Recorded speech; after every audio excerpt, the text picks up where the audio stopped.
अरे आग लगे, ये भी कोई जिंदगी है। सुबह से चिल्लम चिल्ली पुकार सुन के मैं तो तंग आ गई हूँ।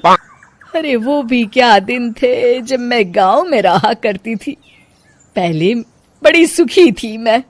पहले मेरी जिंदगी क्या थी और अब क्या हो गई है। शहर में तो लोग भेड़ बकरी की तरह जीते हैं।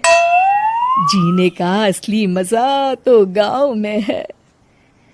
क्यों, क्या हुआ माँ जी? आज गांव की बहुत याद आ रही है आपको? अरे हाँ बहू, शहर का जीना भी कोई जीना है। लोगों की आधी जिंदगी तो सड़कों के ट्रैफिक में निकल जाती है और यहाँ रखा ही क्या है। एक बात कहूँ, दिल्ली शहर अब पहले जैसा नहीं रहा। क्या माँ, जब देखो गांव के गुणगान गाती रहती हो। ठीक है, इस बार ना बच्चों के कॉलेज की छुट्टियों में हम सब गांव चलेंगे, ठीक है? हाँ, ये ठीक है। फिर कुछ दिनों के बाद सारा परिवार अपने गांव चला जाता है। अरे वाह, कितनी ताजी और साफ हवा है, कितनी शांति है यहाँ।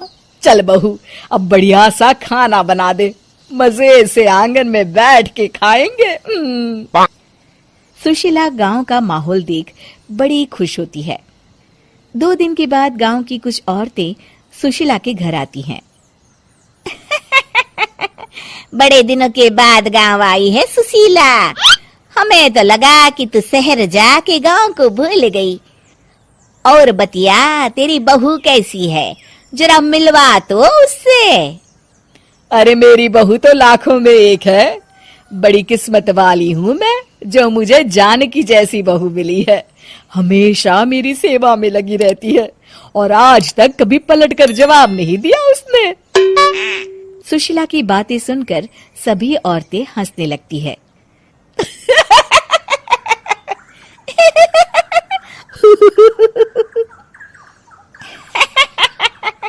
अरे कुछ भी बोले जा रही है। तबीयत तो ठीक है? तेरी बहू चांद से आई है क्या? क्यों बहनों, दुनिया की कोई भी बहू अच्छी होती है क्या? सब औरतें ममता की हाँ में हाँ मिलाती हैं। अरे मैं तो कहती हूँ दुनिया की हर बहू सास का खून चूसने वाली डायन होती है, डायन। मैं तो एक बिल में 1000 सांप के साथ रह सकती हूँ, लेकिन अपनी बहू के साथ नहीं रह सकती। हाँ, तूने सही कहा। मेरी बहू तो तेरी बहू से भी 2 कदम आगे है।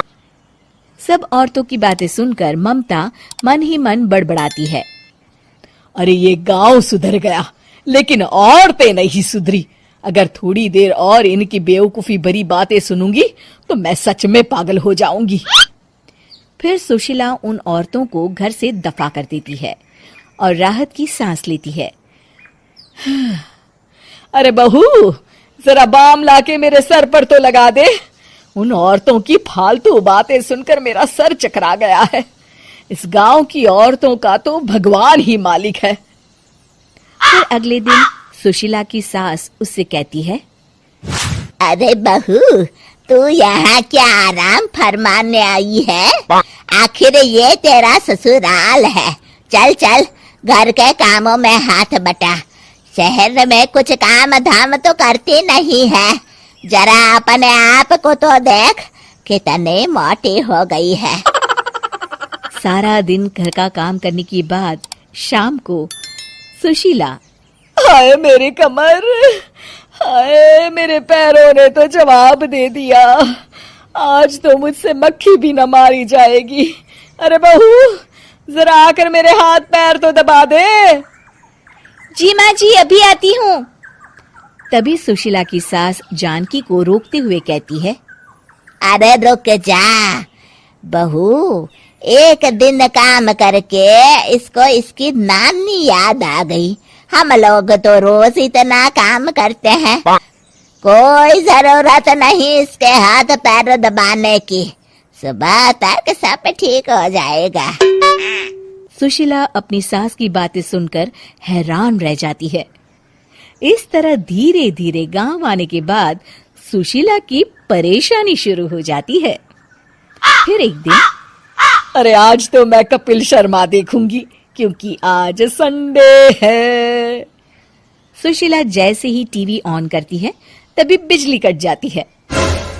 अरे सत्यानाश, इस बिजली को भी अभी जाना था। इतने दिनों से मैं टीवी सीरियल देख नहीं पाई। हमारा देश इतनी तरक्की कर रहा है, अरे पता नहीं ये गांव कब सुधरेगा।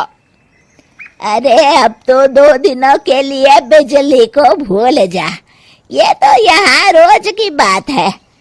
अब इस अंधेरे में रहने की आदत डाल ले। हाँ। हे भगवान, अब क्या होगा? ऊपर से इन मच्छरों ने जीना हराम कर रखा है। दूसरी तरफ घर के काम कर करके और बिना किसी सुविधा के सुशीला तंग आ जाती है और उसे शहरी जीवन याद आने लगता है। क्यों माँ, मजा आ रहा है ना? अरे आपने ऐसी सूरत क्यों बना रखी है? मुस्कुराइए, अब हम गांव में हैं।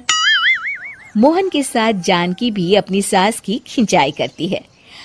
हाँ हाँ माँ जी, आप ही तो यहाँ की बड़ी तारीफ कर रही थी। फिर अभी तो कुछ ही दिन बीते हैं, वैसे भी अब तो आप यहीं रहने वाली है ना? अरे नहीं नहीं बहू, मैं एक दिन और यहाँ रुकी तो मर जाऊंगी। मुझे शहर ले चलो। क्या दिन थे, कितनी सुखी थी मैं वहां। ठीक है माँ, हम कल ही वापस शहर चले जाएंगे। इस तरह सुशीला शहर आ जाती है और फिर कभी दोबारा गांव जाने की जिद नहीं करती।